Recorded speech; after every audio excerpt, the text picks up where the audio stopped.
자, 오늘은 여러분들과 그리스도의 제사장 직분에 관해서 말씀을 좀 나누도록 하겠습니다. 그리스도는 삼중직을 감당하셔야 합니다. 선지자의 직분, 제사장의 직분, 왕의 직분을 감당하셔야 합니다. 왜 그러냐면 인간의 그 삼중의 비참함 때문입니다. 그 중에 이 죄의 문제를 해결하는 것, 그것이 이제 제사장이라고 알고 있습니다. 히브리 8장 3절에 보면 히브리 8장 3절에 대제사장마다 예물과 제사 드림을 위하여 세운 자니 그러므로 그도 무엇인가 드릴 것이 있어야 할지니라. 여기 보면 히브리 8장 3절에 제사장을 왜 세웠는지에 대한 얘기를 하고 있습니다. 제사장은 예물과 제사 드림을 위하여 세운 자라고 얘기하고 있습니다. 그래서 제사장은 하나님의 임명을 받아서 이 범죄한 사람들을 대신해서 하나님께 제사 드리는 사람입니다. 하나님께 제사를 드림으로 말미암아 하나님의 공의를 만족시키고 그리고 하나님과 우리를 화목시키는 그 일을 하는 분을 제사장이라고 얘기하고, 하나를 조금 더 첨언하면 그 외에도 계속 우리를 위해서 간구하시는 분이 바로 제사장이라고 얘기할 수가 있습니다. 우리가 이미 알고 있는 선지식으로 백성들을 대표해서 나아가는 사람이 제사장이라고 얘기할 수 있고, 또 선지자는 하나님을 대표해서 인간에게 오는 사람이라고 이해할 수가 있겠습니다. 그래서 백성들을 대표해서 나아가기 때문에 한편으로는 이제 제사를 드리면서 백성들의 죄의 문제를 해결하고, 또 한편으로는 백성들을 위해서 계속 중보하는 그런 역할이 바로 제사장이라고 얘기할 수 있습니다. 물론 제사장이 해야 될 일들이 사실은 많았습니다. 우리가 알고 있기로는 문둥병자에 대한 어떤 판결, 나실인의 서원에 관련해서 하는 역할도 있고, 율법을 가르치는 역할도 있고, 전쟁 시나 이동 시에 나팔을 부는 역할을 감당하기도 하고, 무엇보다도 성소에서 제사 드리는 그 수많은 일들을 사실 제사장이 합니다. 하지만 그냥 크게 설명한다고 얘기할 때 제사장은 제사를 드려주는 역할과 그 다음에 백성을 위해서 중보하는 역할이라고 말씀드릴 수가 있겠습니다. 그런데 이 그리스도께서는 이 제사장으로서 자기 자신을 제물로 드린다고 이해하고 있는데요. 무엇을 위해서 그렇게 하느냐? 우리가 이제 제사장에 관한 얘기를 좀 풀어내 나가기 전에 무엇을 위해서, 그 목적이 뭐냐라고 얘기하면 기본적으로 인간이, 더 정확하게는 택함 받은 자들이 죄 가운데 있습니다. 죄 가운데 있다는 얘기는 사실 하나님 율법을 어겼다는 얘기고, 다른 말로 그 죄는 모두가 하나님에 대한 죄이기 때문에 하나님에 대한 모욕, 그런 상황 가운데 있다는 것입니다. 이들을 건져내기 위해서는 선행되어져야 될 것이 뭐냐면 하나님의 공의를 어겼기 때문에 하나님의 공의를 만족시키는 일이 일어나야 됩니다. 그러니까 왜 자기 자신을 제물로 드려야 되는가? 왜 제사장의 직분을 감당해야 되는가 얘기할 때 하나님의 공의를 만족시키는, 즉 죄의 문제를 해결해서 하나님의 공의를 만족시키는 일이 일어나야 되고, 또 그러므로 말미암아 인간과 하나님이 화목할 수 있는 바로 그런 역할, 그걸 하기 위해서 자기 자신을 제물로 드렸다라고 말씀드릴 수가 있겠습니다. 자, 크게 이 제사장의 직분 두 가지를 크게 이제 좀 살펴보도록 하겠습니다. 제사장의 첫 번째 사역은 제사를 드리는 그런 사역입니다. 사실 구약에 이 제사를 드림으로 말미암아 이렇게 그 제사장의 역할과 그 제사에 대한 부분들이 많이 언급되어 있습니다. 이 모든 것들은 사실 그리스도의 제사장 직분에 관한 부분들을 설명한다고 해도 사실은 과언이 아닙니다. 우리가 알고 있던 바 그리스도는 그분 자체가 참 대제사장이십니다. 동시에 그분 자체가 흠 없는 제물 되십니다. 동시에 그분이 바로 그 제사 드리는 제단과 성전이 되십니다. 그러니까 이 모든 것들이 사실 그리스도를 예표한다고 볼 수가 있습니다. 그래서 그리스도께서 우리 죄를 해결하시고 또 하나님의 공의를 만족시키시고 우리로 하여금 하나님과 화목하게 하실 수 있도록 제사를 드리는 그 모든 부분에 이미 다양하게 예표가 되어 있습니다. 그래서 이미 우리 성도들 계속 그 성경을 보고 또 웬만큼 알고 계시기 때문에 그냥 필요한 부분들만 여러분들에게 좀 이해를 돕는 형태로 제사장 직분을 조금 더 설명드리도록 하겠습니다. 왜 희생제물에 제물을 바쳐지는 것이 생명을 빼앗아야 되느냐? 그 모든 제물의 생명을 빼앗아야 되는 이유가 뭐냐라고 얘기하면 우리가 익히 알고 있듯이 레위기 17장 11절에 근거해서 피 흘림 없이는 죄사함을 받을 수 없기 때문에 그렇습니다. 인간의 죄는 지극히 높으신 하나님의 생명에 대한 공격이기 때문에 그런 의미로 제물은 반드시 피를 흘려야 됩니다. 제물로 바쳐지는 것에 생명을 취하는 이유는 그것이고요. 모든 그 희생제물들, 이 흠이 없는 희생제물들이 나타내는 것은 다 그리스도의 고난을 의미합니다. 무슨 말이냐면 희생제물이 피를 쏟고 그리고 기름을 태우고 때때로 그 제물 전체를 태우는 것은 사실 그리스도의 고난을 뜻합니다. 그리스도께서 얼마나 큰 고난과 고통을 받으셨는지를 바로 나타내는 것이 그 희생제물의 어떤 피를 쏟고 기름을 태우고 그 전체를 태우는 어떤 부분으로 설명이 되는 거고요. 그리고 희생제물의 피가 제단에 뿌려지고 제사를 드리는 사람에게 뿌려지는 것은 그리스도의 고난이 이 하나님의 진노를, 하나님의 공의를 만족시키고 죄인들을 정결케 한다고 하는 의미가 사실 그 의미가 있습니다. 피를 뿌리는 행위가 그런 의미를 또 담고 있습니다. 또 제물에 기름을 태운 후에 희생제물에 이제 고기를 먹는 일을 하잖아요. 이 고기를 먹는 것은 그리스도의 희생이 우리 영혼을 위한 가장 적절하고 신속하며 기름진 즐거움이 되는 것을 의미합니다. 그래서 구약 시대 때 사실 이제 예표적으로 행했던 모든 일들인데 이걸 행하면서도 이 궁극적으로 이게 뭘 뜻하는지를 모르고 그런 행위를 한 그 모습들이 사실 적지 않아 있었습니다. 지금도 우리가 구약 성경을 읽을 때에 왜 제사를 이렇게 세밀하게 기록했지? 그러니까 이제 초신자들이나 교회를 오래 다닌 사람들도 성경 창세기부터 쭉 읽어 나가다가 막히기 시작한 것이 출애굽기 후반부터 막히기 시작하면서 레위기 왔을 땐 거의 절정이 되는 거예요. 무슨 말인지 모르겠어요. 왜 그냥 제사 드렸다고 얘기하면 되는데 이렇게 길게 설명하는가?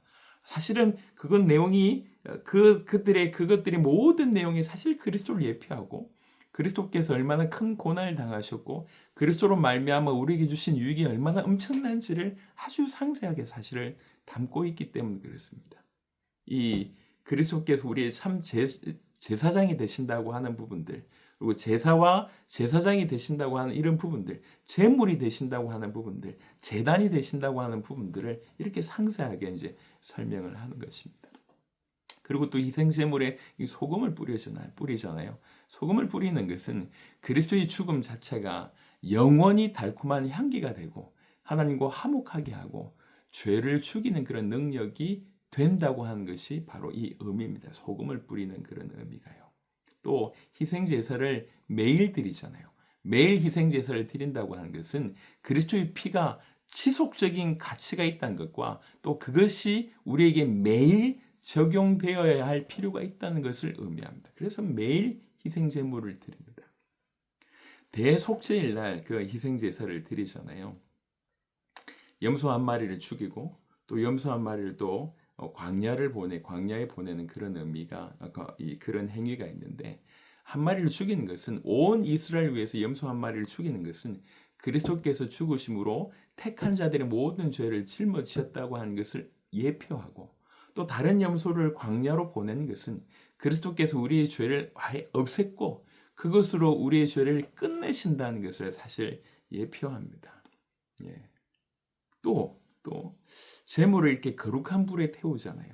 거룩한 불에 태운 것은 영원하신 성령님을 통해서 제물로 드려지신 이 그리스도께서는 성부 하나님의 진노의 불 속에서 태워져서 녹아 내려져야 하는 것을 의미한다고 합니다.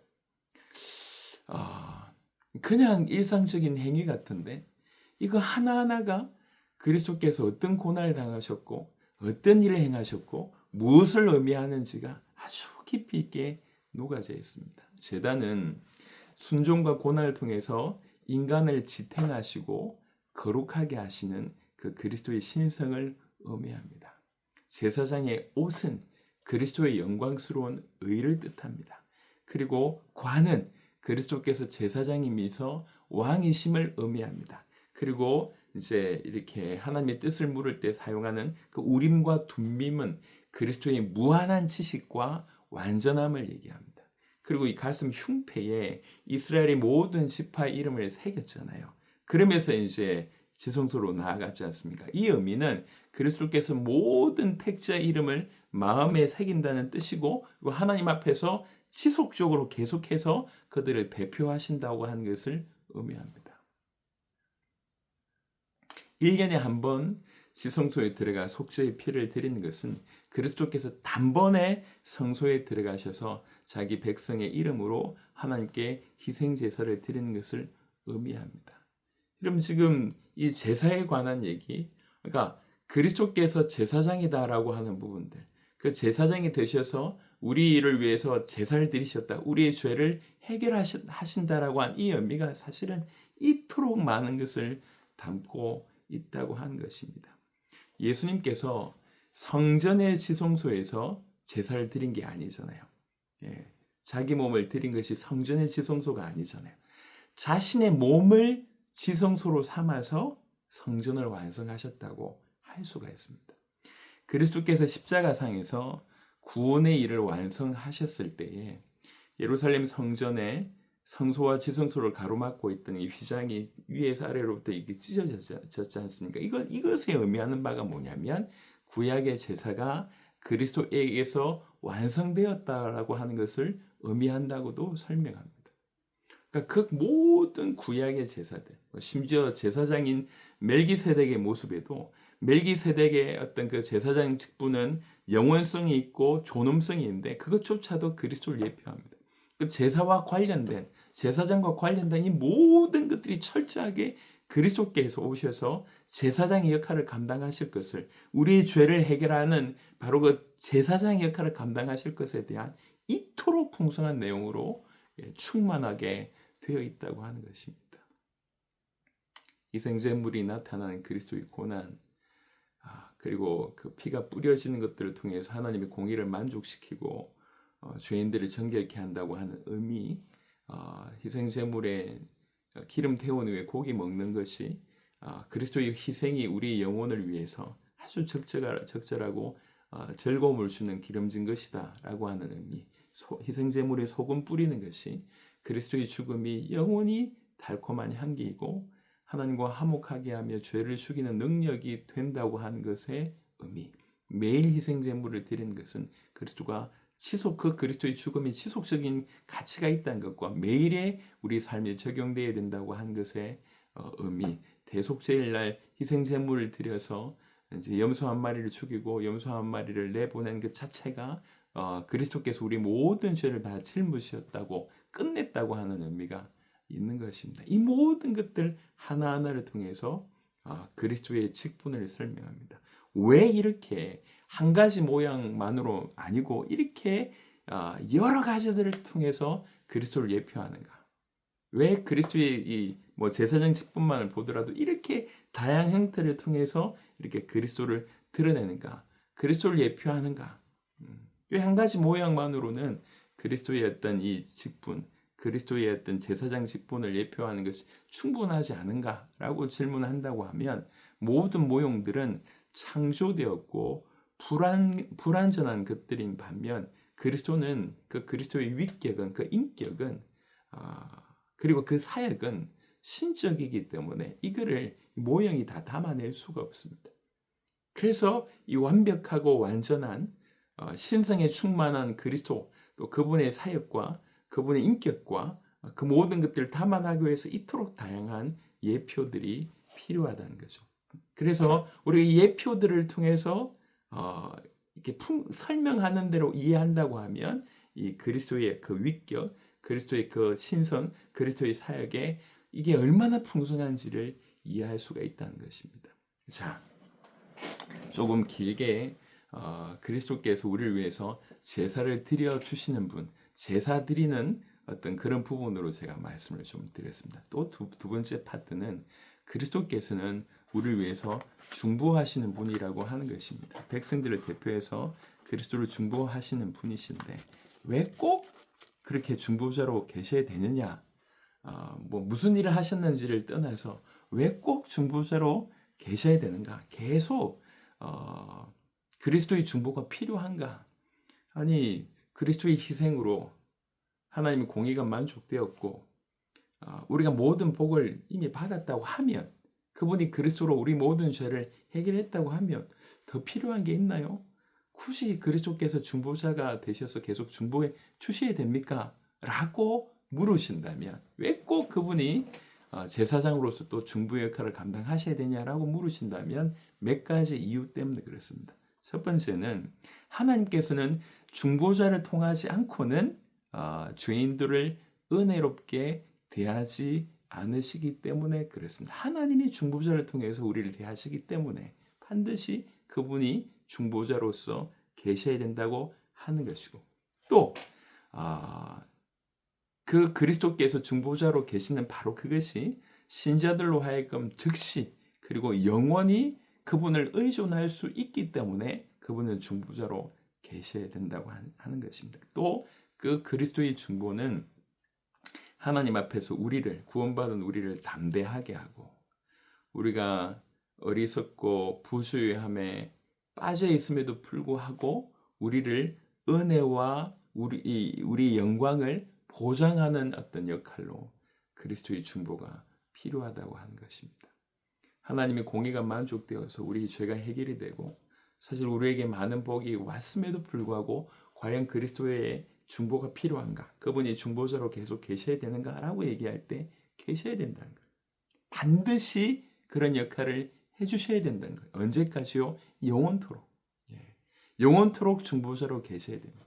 중보자를 통하지 않고선 하나님이 죄인들을 은혜롭게 대하시지 않으시고 또 우리 입장에서는 그분을 즉시로 또 영원히 의존할 수 있기 때문이고 또 그분의 중보가 우리로 하여금 담대하게 만들고 우리가 실수와 부주의함과 여러 가지 것들로 넘어질 때도 그런 상황이 있음에도 불구하고 우리에게 은혜와 영광을 계속 보장해 주는 역할, 그게 바로 중보자의 역할이라고 말씀드릴 수가 있겠습니다. 그 우리를 위해서 중보하시는 그 그리스도 예수의 중보는 아주 확실하고 지속적이고 주의 깊고 또 성공적으로 우리를 위해서 중보하십니다.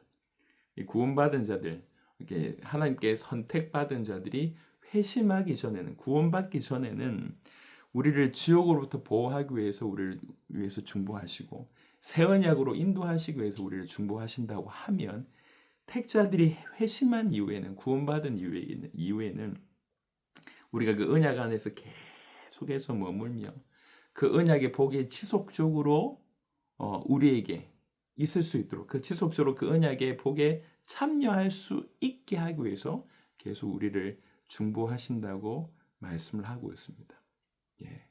그리고 사실은 이제 구원받은 이후에도 끊임없이 유혹과 참소하는 사단이 계속 우리를 비난하고요. 또 구원받은 자 우리가 이 땅 가운데 살다 보면서 범하는 그 죄 때문에 우리 신자들의 양심이 계속 우리를 비난합니다. 사단과 이 신자들의 양심이 계속 이렇게 하나님 앞에 올바로 못 샀는데요 라고 하는 비난하는 그런 상황이 계속 일어날 때에 중보자의 신, 이 제사장이신 그리스도께서는 그들의 모든 비난에 그리스도께서 대답하시고 또 하나님과 우리 사이에서 새로운 불화를 제거하고 또 우리가 믿음으로 행하는 그 섬김이 우리 하나님 앞에 받아들여질 수 있도록 계속 중보자이신 그분이 간구해 주신다고 하는 것입니다. 그래서 우리에게는 제사장의 중보, 그리스도의 중보가 반드시 이제 필요합니다. 우리의 죄 무죄가 끝이 났음에도 불구하고 사실은 우리에게는 영원히 중보자가 필요합니다. 자, 오늘 그리스도의 제사장 직분에 관해서 말씀을 좀 나누었습니다. 우리 죄의 문제를 해결하는 의미로 우리 제사장을 알고 있었습니다. 그리고 그동안 계속 그런 부분으로 말씀을 좀 드렸었습니다. 이 또한 이렇게 제사장 직분에 대한 아주 요약적인 설명이었다고 하면 그분이 제사장으로 하신 일들은 사실 이 땅에 그 모든 책으로도 기록을 할 수 없을 정도다라고 감히 말씀드릴 수가 있겠습니다. 부모가 자녀를 위해서 행하는 일, 우리가 너무나 당연스럽게 여겨지는 그 부모의 행동이 무슨 일을 했고 어떤 마음으로 했고 무엇을 바라보고 했는지에 대해서 우리가 안다고 하면 이건 뭐 참 놀라운 것이죠. 예, 마찬가지입니다. 우리는 그분이 제사장으로서 우리의 죄를 해결해 주셨기 때문에 값없이 그냥 의롭다함을 받고 감사할 수 있지만 그분이 행하신 것은 자신의 모든 것을 걸고 행하신 것입니다. 예. 자기를 제물 드려서 제사장으로서 또 제물로서 제단으로서 성전으로서 우리 죄를 해결하기 위해서 모든 것을 행하셨다는 거예요. 그분의 제사장의 행하심, 제사장으로서 행하신 그 모든 것들을 깊이 들여다볼 때 이게 너무 한도 끝도 없다는 겁니다. 그러니까 예수가 그리스도라고 하는 것이 복음입니다. 그 말은 예수님이 왕이시며 제사장이며 선지자라고 하는 뜻입니다. 그 예수님이 제사장이라고 하는 의미, 그리스도 안에 제사장의 어떤 직분이 있다고 하는 이 의미가 생각보다 너무너무 엄청나고 크다는 것입니다. 크게는 그 중에도 오늘 크게 두 가지를 말씀드렸습니다. 우리의 제사장은 우리를 위해서 제사를 드려주시는 분이시다. 그래서 우리 죄를 해결해 주시는 분이시다. 다른 말로 하나님의 공의를 만족시키고 우리로 하여금 다시 하나님과 화목하게 하신 바로 그 일을 하신 분이시다. 또 동시에 그는 중보자가 되신다. 요 크게 두 가지를 여러분하고 말씀을 나눴습니다. 그래서 구약의 제사와 어떤 제사장과 관련된 제단과 관련된 여러 가지 것들을 통해서 그리스도의 제사장 되심에 대한 부분들을 좀 말씀을 드렸고 또 동시에 그리스도께서 우리의 중보자가 되심에 대해서 말씀을 드렸습니다. 여러분 영원히 우리를 위해서 중보하십니다. 자신을 들여서 우리를 죄 가운데서 건져내셨고 우리를 의롭다 하시는 그런 복을 주신 분이 바로 그리스도 예수이십니다. 저와 여러분들이 그리스도에 대한 그 폭이, 그 이해의 폭이 훨씬 더 넓어진 은혜가 계속 있기를 바랍니다. 오늘 이 밤에도 우리의 죄를 해결해 주시고 하나님의 공의를 만족시켜 주시고 우리로 하여금 하나님과 화목하게 해주시고 끊임없이 우리를 위해서 중보하고 계신, 지금도 우리를 위해서 중보하고 계신 제사장 되신 그리스도, 그 예수님께 감사하고 감격하고 오늘 주신 말씀을 또 소화하는 그런 은혜가 있게 되기를 그리스도 예수 이름으로 축원합니다. 기도하겠습니다. 하나님 감사합니다.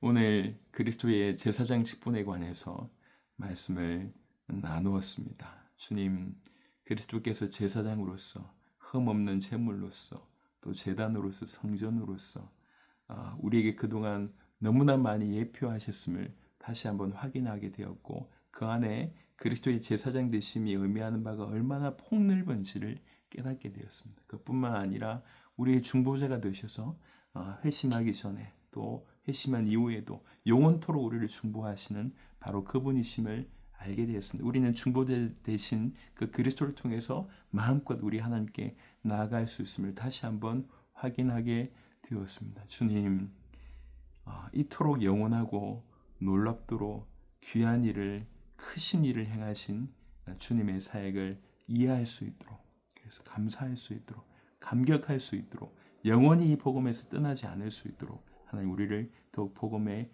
붙들어 주시기를 기도합니다. 오늘 이 말씀이 우리의 생명 되길 원합니다.